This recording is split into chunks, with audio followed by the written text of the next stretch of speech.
Assalamualaikum warahmatullahi wabarakatuh. Perkenalkan, nama saya Amalia Khairunisa, absen 3. Di sini saya mempresentasikan tentang bab sistem regulasi pada manusia. Yang pertama, sistem saraf. Sistem saraf adalah sistem koordinasi yang bertugas mengendalikan seluruh aktivitas tubuh. Yang pertama, sel saraf atau neuron.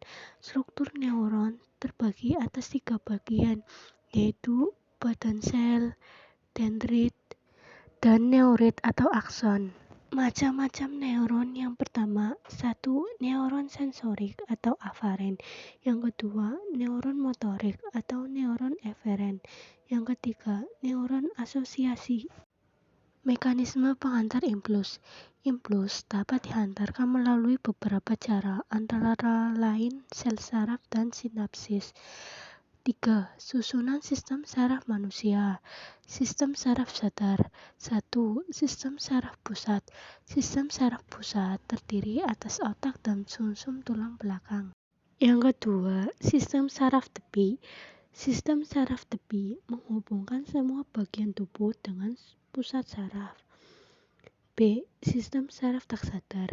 Sistem saraf tak sadar bekerja otomatis dan tidak bekerja di bawah kehendak saraf pusat. Sistem endokrin. Sistem endokrin mengatur aktivitas hormon tubuh dengan cara melepaskan atau mengkresilan senyawa kimia yang disebut hormon. Sistem indera. Yang pertama, mata. Struktur mata antara lain 1. Kornea. Yang kedua, iris. Yang ketiga, pupil. Yang keempat, aqueous humor. Yang kelima, lensa. Yang keenam, vitreous humor. Yang kedua, hidung. Indera pembau pada manusia adalah hidung. Ujung-ujung saraf pembau terletak di dalam rongga hidung bagian atas dan sangat peka terhadap rangsangan kimia berupa gas atau bau. Rangsangan berupa bau masuk ke hidung dan mengenai serabut lendir hingga menimbulkan rangsangan. Rangsangan ini diteruskan ke otak untuk diolah. Yang ketiga, telinga. Telinga berfungsi sebagai alat indera pendengar dan pengatur keseimbangan. Telinga manusia terdiri atas 3 bagian, yaitu telinga luar, telinga tengah, dan telinga dalam. Yang keempat, lidah. Indera pengecap manusia adalah lidah. Lidah juga memiliki reseptor yang peka terhadap zat kimia atau kemoreseptor, namun dalam bentuk cair. Bagian-bagian lidah. Yang pertama, ujung lidah peka terhadap rasa manis. Yang kedua, tepi depan lidah peka terhadap rasa asin. Yang ketiga, tepi belakang lidah peka terhadap rasa asam. Yang keempat, pangkal lidah peka terhadap rasa pahit. Yang kelima, kulit. Kulit berfungsi sebagai indera perasa dan peraba. Rangsangan yang didapat oleh reseptor sensoris pada kulit akan mengalir melalui sistem saraf pusat hingga mencapai bagian korteks otak. Gangguan dan kelainan pada sistem regulasi manusia.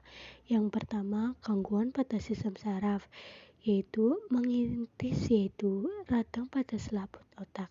Yang kedua, hidrosefalus, yaitu penumpukan cairan otak sehingga kepala tampak membesar.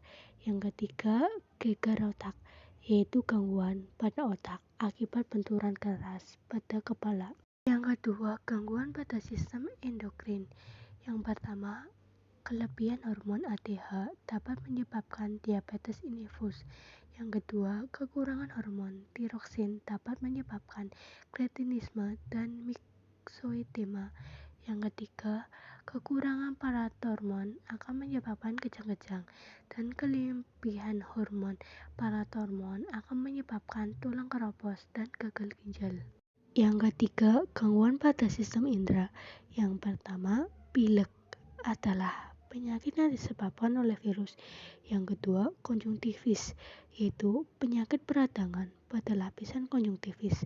Yang ketiga, dermatitis, yaitu penyakit gatal-gatal, bengkak, melapu, dan berair pada kulit. Sekian, terima kasih. Wassalamualaikum warahmatullahi wabarakatuh.